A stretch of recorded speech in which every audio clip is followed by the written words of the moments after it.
not pass this ordinance, that means you cannot raise the people's property taxes above state limits, which is, or I don't have it in front of me, I think the state limit is 4% or 2.5%. I know you raised it last year, we received an 11% tax increase. So the issue is, we're looking at a major tax increase because you need this to pass, to have, well, you basically need this to raise our taxes above the state limit.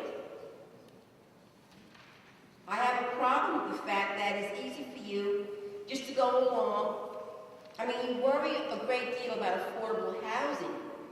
Have you ever thought about perhaps working on affordable taxes for us?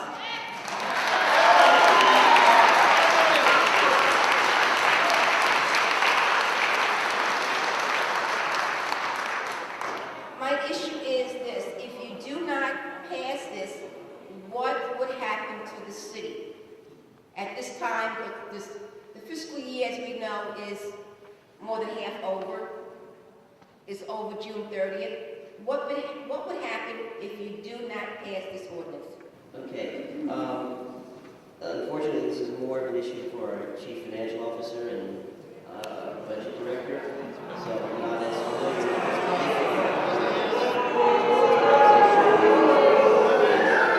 People, down the street, please. So unfortunately, I have to say I don't have an adequate answer at this time.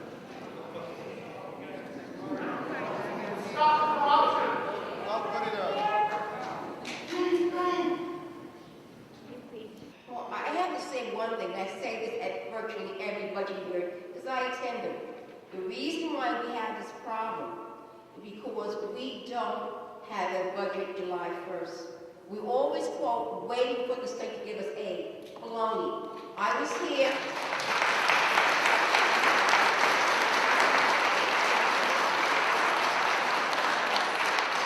I was here in 1991 when we passed the Fiscal Adjustment Act and we bonded $128.9 million when we should have bonded $30 million. I was there.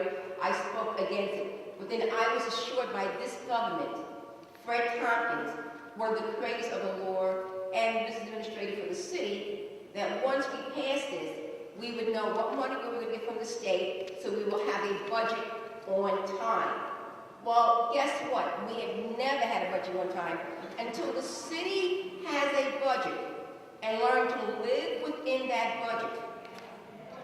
Then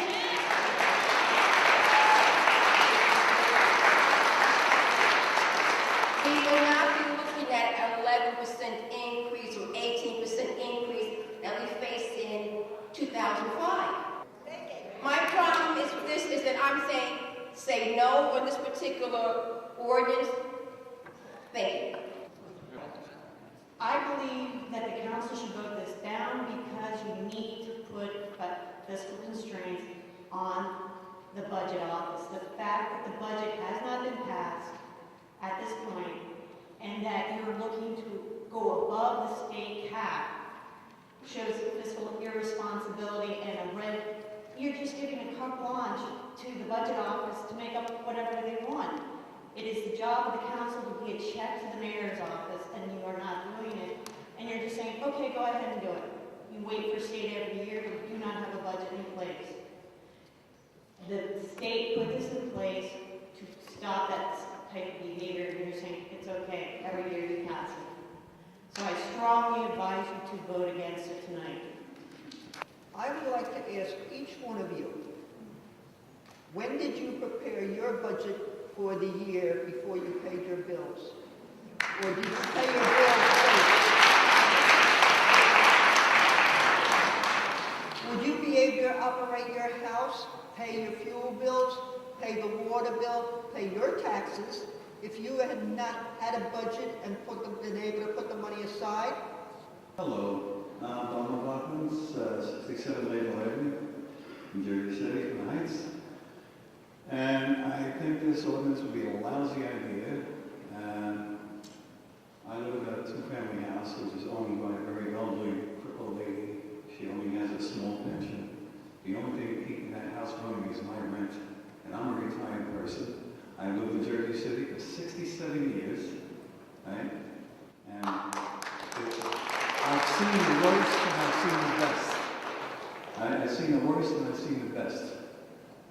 promised my landlord, she was born in that house, she wants to die in that house. But at the rate you guys are going, she won't be able to. But I promised her somehow, some way, I'll see that she dies in that house. I don't want her dying in a shopping cart out in the street. Jason Bergen, if I'm next to Mayor. I think we need to keep it simple. We need to look at our way we're spending money. We need to evaluate how we're working our capital. I say we vote no on this because we are not being sensible. And the only thing that gives our government the authority is our granting the establishment its ability to do its diligence. And it comes to a point where people start to request that their government be given back to them and away from the special interests. And we have to be responsible for whatever we do. Thank you very much. I'd like the council to vote no on this ordinance. I'm a resident of Ward F, and the council just voted in favor of PPG leaving 20 parts per million of chromium in the ground. So, from that, you want us to pay, you're going to vote for us to pay more taxes for our real estate that is depreciating because we couldn't sell it, because we have to inform the buyer, the potential buyer, that he's going to be living or be purchasing chromium infected or infested homes. So I'm asking this council to vote no on the tax increase because it's absolutely insane for the citizens of Ward F to pay higher taxes on chromium property. Thank you.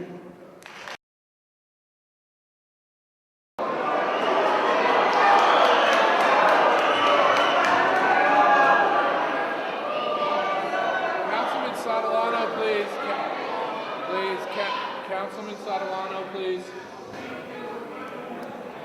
The passing of this ordinance allows Jersey City to do a number of things. One of the things it allows us to do is to receive funding that was just awarded to us also from the state.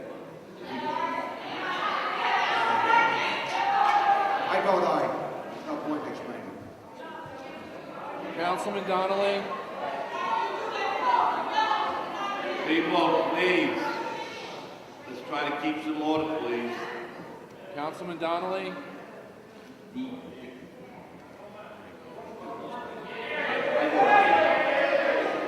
I vote aye.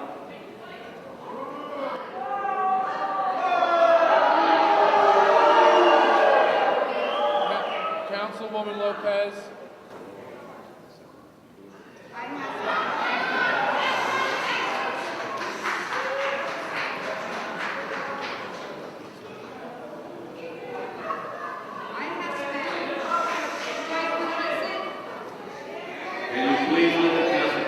Speak, please. I have spent the last 2 days trying to study this budget, talking to people that understand budget, and I'm just not comfortable voting aye. I vote no.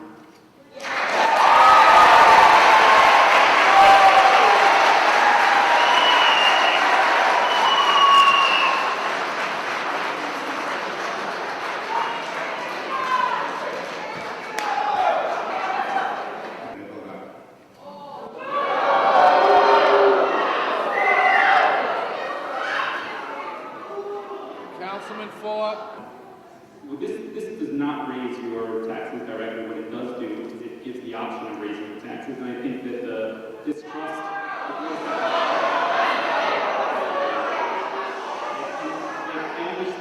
I understand the distrust. Look, every year. Please, people, please. Every year, I get it. Every year that I've been sitting up here, okay, every single year, I have not voted for this. I can tell you that right now. It's not going to change. I can tell you also that those of you who have been here at every meeting, whether it's Yvonne or Catherine Quinn, will say for the last 4 years, I have said that the temporary appropriations, that not passing the budget on time is not the the way to live. I can tell you also that every single tax abatement on that waterfront, that my record is pristine. It is perfect on that, where I voted no because I get it. I understand. 2 weeks ago, I put forward a payment plan, recognizing that, not knowing when the budget was going to come, because we got a budget 2 weeks ago, literally 2 minutes before the start of the meeting. So there wasn't one person up here when they voted for it. I did not vote for it, but there wasn't one person who actually read it. It was physically impossible. But at that same council meeting, okay, so you sat on the budget committee, but the other 7 of us could not. To be fair, Michael and Peter and I. All right, so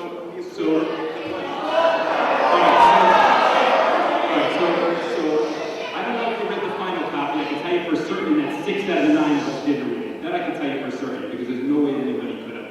I can tell you that on that same council agenda that I put forward a payment plan, recognizing that it's not the cure-all, but it certainly is a step in the right direction. If you think about disingenuousness, right? If you think about that last year in the budget election year, and I've been waiting to say this, and I've said it time and time again, when you literally throw the kitchen sink into an election year budget to get reelected, and this is the price that people pay right here. The end result of this is simple. It's you chase out the middle class from the city, because the end result is that the only okay, I'm going to vote no on this, and hopefully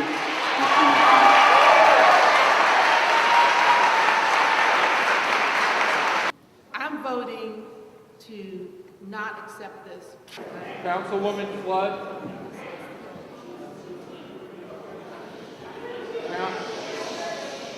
Councilwoman Flood.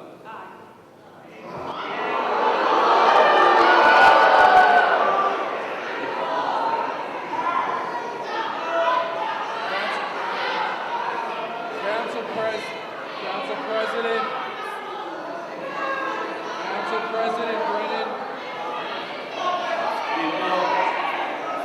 So, it is important that we pass this tonight so we can get the budget back.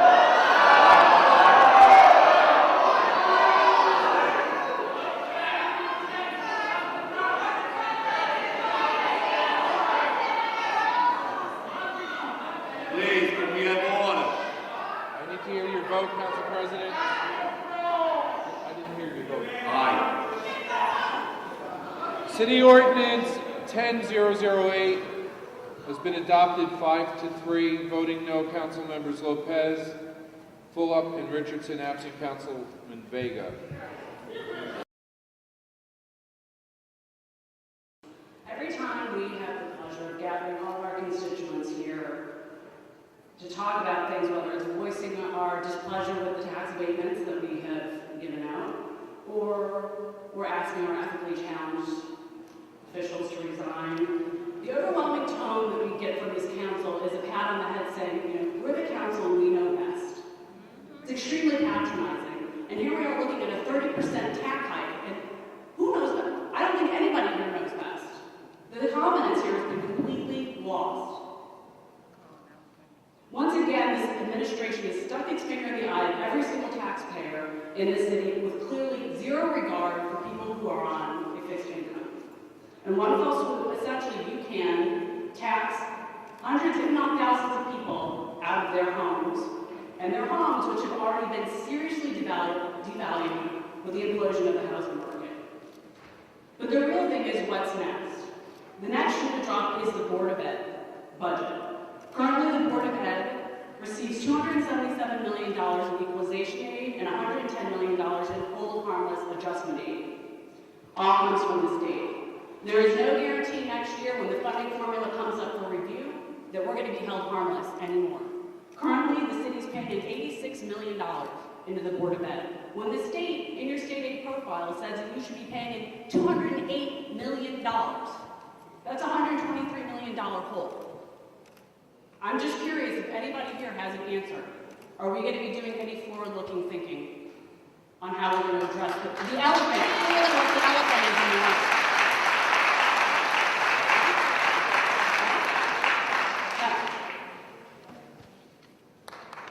My husband and I have been residents of Jersey City for about a year and a half. We bought our first home here, and we generally consider ourselves pretty lucky because we both have jobs. And last year, our companies did okay, but despite doing pretty well, across the board, they didn't give raises, they didn't give bonuses, they cut our benefits, and they increased our healthcare costs. So 2009 was a difficult year, but it became pretty much untenable when we got our property tax bill on Friday. Our taxes went up 30% this year, as you know, and last year they went up about 10 or 12%. And with property prices already going down, an increase in our property tax bill actually further devalues our house. And now we're on that brink of negative equity. So that means it may very well make more sense for us to just walk away from our home than to continue paying our mortgage.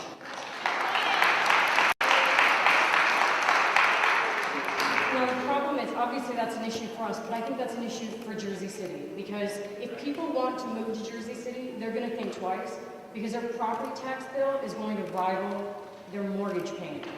And for people who live here, at some point they're just going to have to move out because it's unaffordable. And I don't think Jersey City can survive as a livable, desirable place if it doesn't have a middle class. Now I don't know if I am your typical Jersey City voter, so you may very well want to dismiss me, but I think I represent a lot of middle class Jersey City residents.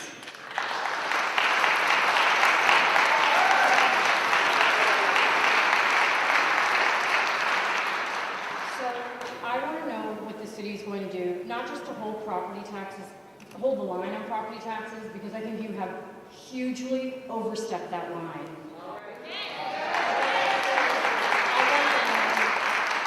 I want to know what you're going to do to roll back property taxes. And if the city's not serious about that, I don't know what the answer is. I don't know if it's cutting programs, holding the line on salaries and benefits, or doing employee layoffs, but everybody else is doing it, and the city should not be immune to those kinds of, looking into those kinds of options. But if the city's not serious about rolling back property taxes, we need to know, because we are literally on that brink of negative equity, and we don't want to stay any longer if our property is just going to continue decreasing in value. Ellen Wright. My name is Ellen Wright. I reside 339 Arlington Avenue. I have resided there since 1964 when we purchased the home. I have received increases through the years, and I have tried to cooperate with the council and the mayor, whoever was here at the time. I have done that, but I received an assessment, I guess, the first of this week, when it came out, and I opened it and I said, no, this is not real. This can't be real. So I called our councilwoman and I left quite a message for her, and I thought perhaps I should speak with you. I'm a senior citizen. We met with the senior citizen group today. We cannot pay this increase in taxes. We cannot pay it. I don't know where you expect retired persons who did not receive a COLA from Social Security or pension to pay almost a 25% increase over the last quarter. Oh, I'm a former math teacher, so I can come down here and help you guys do it if you need me.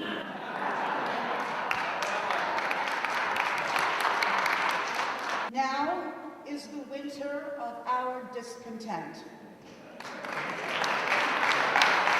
My name is Esther Wintner. I am here to speak before you to express my disbelief and anger at the actions of this rogues gallery of corruptocrats.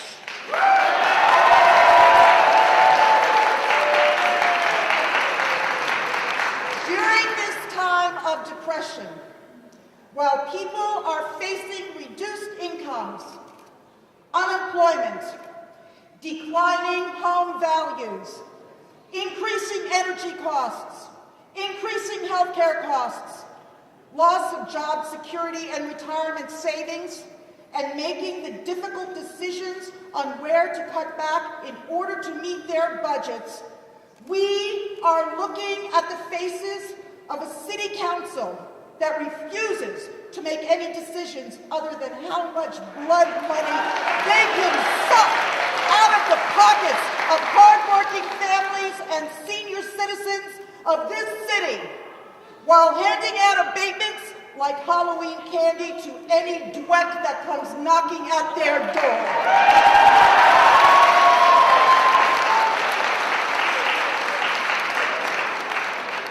I am here before you not to plead for compassion, nor beg for mercy, but to demand that this city council heeds our behest.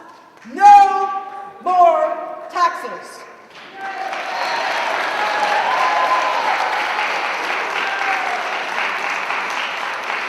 We have entered the abyss of this political cesspool and will not leave until we have purged our city of every stain and disgrace. I have yet to hear this city council discuss reductions of expenses, eliminating non-essential departments, strategic long-term planning, creative solutions for increased revenues, looking to other municipalities for ideas, or even a symbolic attempt to show solidarity with the people of this city by taking a reduction in their own salary, just as many of us have done. Not even a feeble attempt of any of the aforementioned ideas. There has been nothing.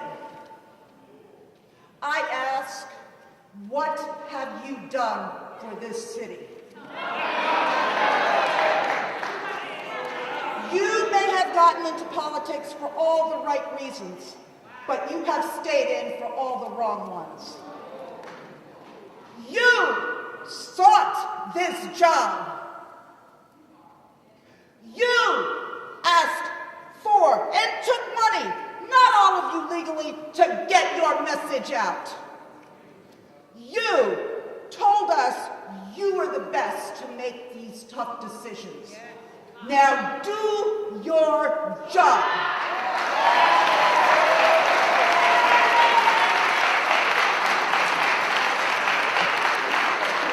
The time for mealy-mouthed hiding is over. We are here, and we are fed up with you pushing the problems out by gimmicks or hoping for another year of bailouts from the state and federal governments. It is time to pay the piper by cutting costs, not by ripping the money out of the families who make this such a great city. I look at a group that includes someone under indictment from the U.S. Attorney,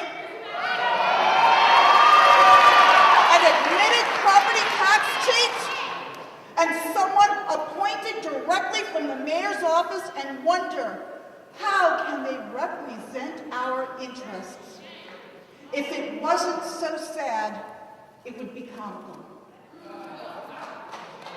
It is evident that this city council is under the assumption that we, the people, are tied to the whipping post and will silently endure any abuse that you bestow upon us.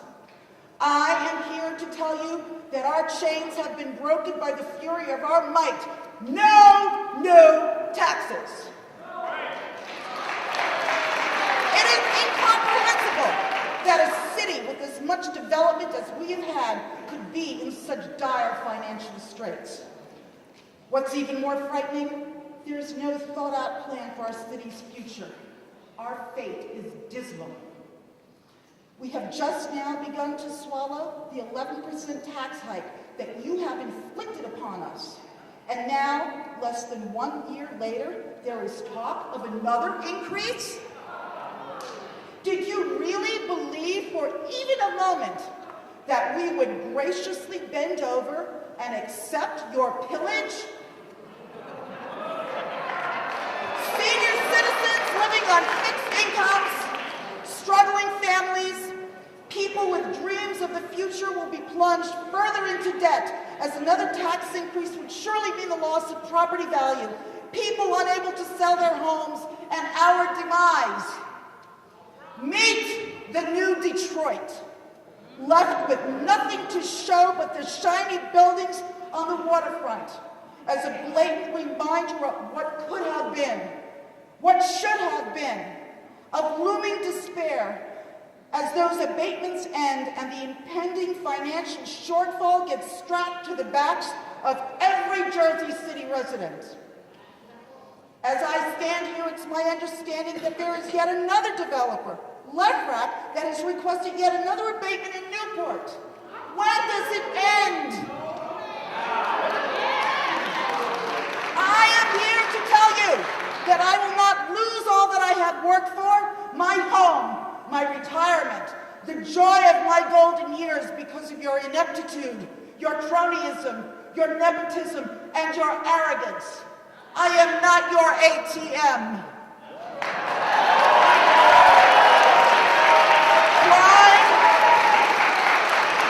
Crime, murder, failing school system, and an administration that has brought this city shame is what we have to show for our hard-earned tax dollars. I am here to say that we, the residents of Jersey City, have united and will mobilize to file max tax appeals and kill any notion of another tax increase.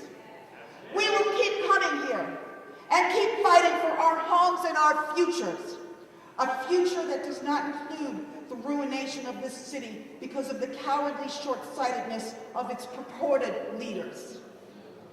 To those who have expressed a feeling of helplessness, fear of retaliation for speaking out, dismay, and to the City Council, I say, remember these great words. When the people fear the government, there is tyranny. When the government fears the people, there is liberty. And we will have liberty. No taxes. No